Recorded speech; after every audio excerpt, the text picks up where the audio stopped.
Kemungkinan pendidikan. Manusia sebagai makhluk yang dapat dididik. Suatu fakta yang jarang orang pertanyakan kembali tentang hakikat manusia, apakah harus dididik dan dapat dididik. Karena ketidakpedulian orang terhadap permasalahan pendidikan. Para ahli pendidikan kapanpun dan dimanapun akan berorientasi pada landasan filsafat antropologis yang memberikan pandangan terhadap potensi-potensi manusia yang dapat dikembangkan melalui upaya pendidikan. Demikian pula, para ahli kedokteran dan fisiologi akan lebih berkonsentrasi pada upaya penyelidikan tentang sebagai rahasia yang ada pada fisik manusia, sehingga mampu menemukan berbagai obat atau metode penyembuhan sakit fisik manusia. Selanjutnya, permasalahannya, apakah manusia akan dapat dididik? Pertanyaan tersebut menuntut jawaban dengan prinsip-prinsip antropologis. Apakah yang melandasinya? Untuk menjawab permasalahan tersebut, Anda dapat mengacu kepada konsep hakikat manusia sebagaimana telah diuraikan terdahulu. Berdasarkan itu, Tatang Syarifuddin mengemukakan 5 prinsip antropologis yang melandasi kemungkinan manusia akan dapat dididik, yaitu prinsip potensialitas, prinsip dinamika, prinsip individualitas, prinsip sosialitas, dan prinsip moralitas. Yang pertama, prinsip potensialitas. Pendidikan bertujuan agar seorang menjadi manusia ideal.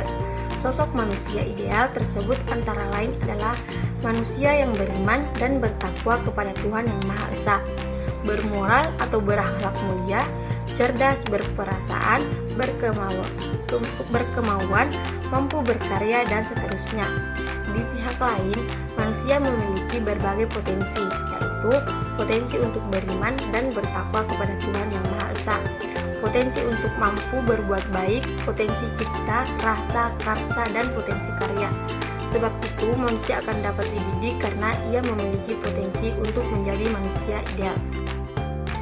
Yang kedua, prinsip dinamika. Ditinjau dari sudut pendidik diupayakan dalam rangka membantu manusia agar menjadi manusia ideal. Di pihak lain, manusia itu sendiri beserta didik memiliki dinamika untuk menjadi manusia ideal. Manusia selalu aktif baik dalam aspek fisiologis maupun spiritualnya. Yang ketiga, prinsip individualitas. Praktek pendidikan merupakan upaya membantu manusia yang antara lain diarahkan agar ia mampu menjadi dirinya sendiri.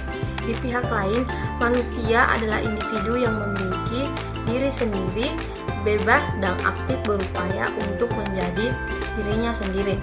Sebab itu, individualitas mengimplikasikan bahwa manusia akan dapat dididik. Selanjutnya yang keempat, prinsip sosialitas. Pendidikan berlangsung dalam pergaulan antara sesama manusia. Pendidikan dan peserta didik melalui pergaulan tersebut, pengaruh pendidikan disampaikan peserta didik dan diterima peserta didik. Telah Anda pahami, hakikatnya manusia adalah makhluk sosial. Ia hidup bersama dengan sesamanya. Dalam kehidupan bersama dengan sesamanya ini akan terjadi hubungan pengaruh timbal balik di mana setiap individu akan menerima pengaruh dari individu yang lainnya. Sebab itu, sosialitas mengimplikasikan bahwa manusia akan dapat dididik. Yang kelima, prinsip moralitas. Pendidikan bersifat normatif, artinya dilaksanakan berdasarkan sistem normal dan nilai tertentu. Di samping itu, pendidikan bertujuan agar berakhlak mulia, agar manusia berperilaku sesuai dengan nilai-nilai dan norma-norma yang bersumber dari agama, masyarakat, dan budayanya. Di pihak lain, manusia berdimensi moralitas. Manusia mampu membebaskan yang baik dan yang jahat. Sebab itu, dimensi moralitas mengimplikasikan bahwa manusia akan dapat dididik. Baiklah, sekarang kita akan masuk ke materi inti, yaitu keharusan pendidikan manusia sebagai makhluk yang perlu dididik dan manusia perlu mendidik diri. Nah, perkembangan manusia ini bersifat terbuka. Manusia dilahirkan ke dunia dengan mengemban suatu keharusan untuk menjadi manusia. Ia diciptakan dalam susunan yang terbaik dan dibekali dengan berbagai potensi untuk dapat menjadi manusia.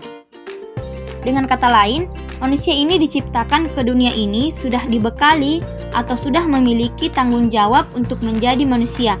Nah, manusia juga ini telah dibekali dengan potensi-potensi yang akan dikembangkan. Jadi, manusia tinggal mengembangkan potensi-potensi tersebut. Nah, manusia ini berkembang sesuai dengan kodrat dan martabat kemanusiaannya, atau dia akan menjadi manusia seutuhnya. Namun, ada juga yang sebaliknya.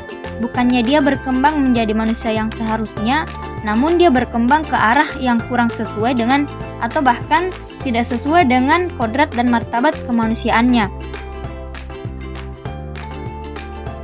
Menurut Tatang Syarifuddin tahun 1994 mengemukakan bahwa ada 3 prinsip antropologis yang menjadi asumsi perlunya manusia dididik dan memperoleh pendidikan. Yang pertama adalah prinsip historisitas, yang kedua adalah prinsip idealitas, yang ketiga adalah prinsip posibilitas atau aktualitas. Nah, sekarang kita akan menguraikan prinsip ini satu persatu. Dimulai dari prinsip historisitas. Nah, prinsip historisitas ini dia menggambarkan bahwa manusia ini terpaut dengan masa lalunya. Namun sekaligus manusia ini juga mengarah kepada masa depannya untuk mencapai tujuan hidupnya. Nah, dengan kata lain, manusia masih ada di dalam perjalanan hidupnya. Manusia belum selesai dan masih berusaha untuk mewujudkan dirinya sebagai manusia. Nah, prinsip yang kedua adalah prinsip idealitas. Prinsip idealitas ini menggambarkan bahwa manusia ini mengemban tugas untuk menjadi manusia ideal. Nah, sosok manusia ideal ini adalah suatu gambaran manusia yang dicita-citakan atau manusia yang seharusnya, di mana manusia ini telah dibekali dengan berbagai macam potensi untuk mampu menjadi manusia yang seutuhnya. Nah, jadi di fase ini atau di prinsip ini, manusia ini akan tinggal mengaktualisasikan dirinya ke dalam manusia yang seutuhnya.